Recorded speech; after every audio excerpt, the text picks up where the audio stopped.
Merci à tous, puis merci d'être aussi nombreux pour venir voir des statistiques, un sujet passionnant.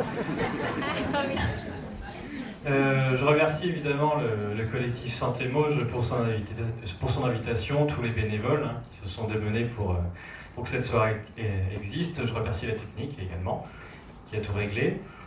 Je remercie, oui, les bénévoles, ça a été dit. Je vais faire plusieurs précisions avant de commencer cette conférence. Pour ma part, que vous avez le livre à côté, je précise que la totalité des droits d'auteur qui concernent le livre sont versés directement à l'association qui s'appelle Où est mon cycle, qui est là pour permettre la libération de la parole des femmes qui ont des problèmes dans leur cycle menstruel après la vaccination. Et puis il permettra aussi, j'espère, de trouver des solutions pour ça. Et d'une manière générale, tout ce que j'ai fait depuis 2 ans, je vais le redire, de façon à contrer certaines choses qui peuvent être dites, je n'ai pas gagné le moindre centime sur tout ce que j'ai fait. Donc ni sur le livre, ni sur toutes les vidéos, ni sur aucun article, que j'ai tout donné gratuitement jusqu'ici.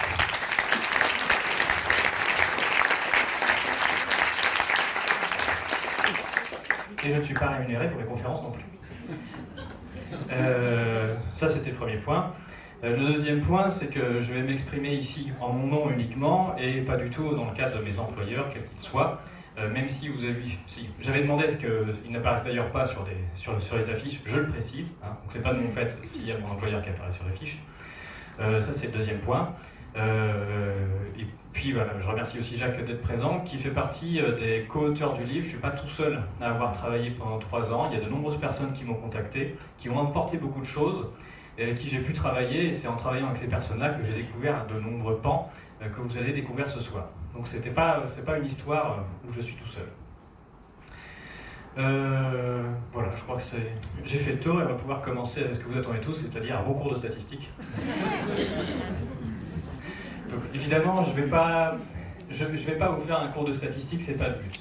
Vous verrez des graphiques, je les expliquerai.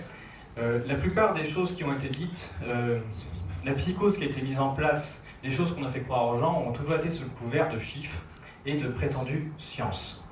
Et bien souvent, on a présenté des choses de manière compliquée, de façon à embrouiller les gens, alors que les choses sont relativement simples.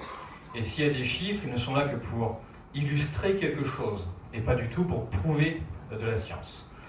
Et ce que j'ai découvert, et ce que j'espère vous faire découvrir, c'est que finalement, ce que nous avons vécu pendant 3 ans, ce n'est pas autre chose qu'une arnaque au comptage sur absolument tous les aspects. Alors on a dit que les chiffres ne mentaient pas, mais on dit aussi que les chiffres sont des petites choses fragiles qui, quand on insiste un petit peu trop sur elles, finissent par avouer tout ce qu'on veut. Et c'est bien ce qui s'est passé.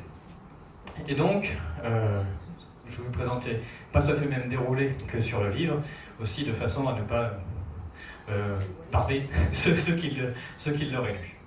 Donc on est dans le cadre d'une arnaque au comptage. On est une arnaque au comptage, et on va la démonter petit à petit. On va déjà faire un bilan de 2 ans de pandémie. J'aurais pu mettre 3 maintenant, c'est vrai. Mais c'était plutôt sur 2 années que le livre a été écrit. Je vais vous expliquer comment est-ce qu'on parvient à faire dire n'importe quoi à des chiffres en prenant en main le comptage. En statistique, l'erreur qui a été faite sur absolument tous les sujets, et j'ai presque envie de dire, même quel que soit le bord de ceux qui parlaient, même de notre côté à nous aussi, il y a des gens qui ont pris la statistique comme étant une espèce de vérité révélée et qui ont commenté des courbes. La statistique, ce n'est que le résultat de la manière dont on a décidé de compter.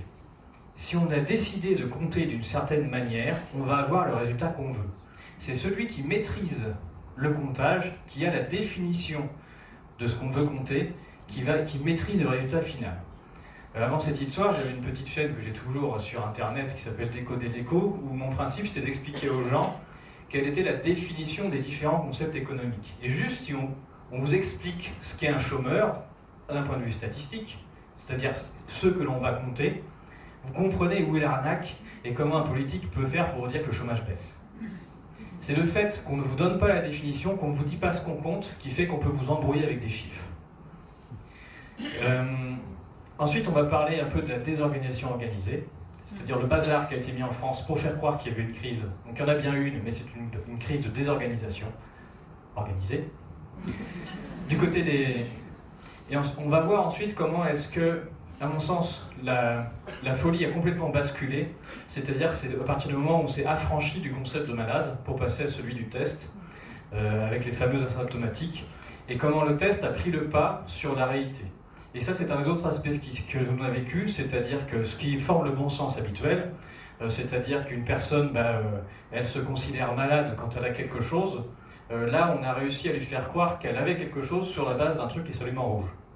Ça, c'est de la folie. Et c'est ce changement-là qui a fait basculer, qui a permis de continuer de basculer l'histoire en utilisant ces statistiques. Et puis on ira sur un dernier point, qui est tout ça, on a une utilisation des chiffres, usée et abusée des chiffres, et là on est sur une omerta totale de chiffres qui pourtant existent, qui sont là de manière officielle, et sur lesquels on n'a pas le droit de parler. Première chose,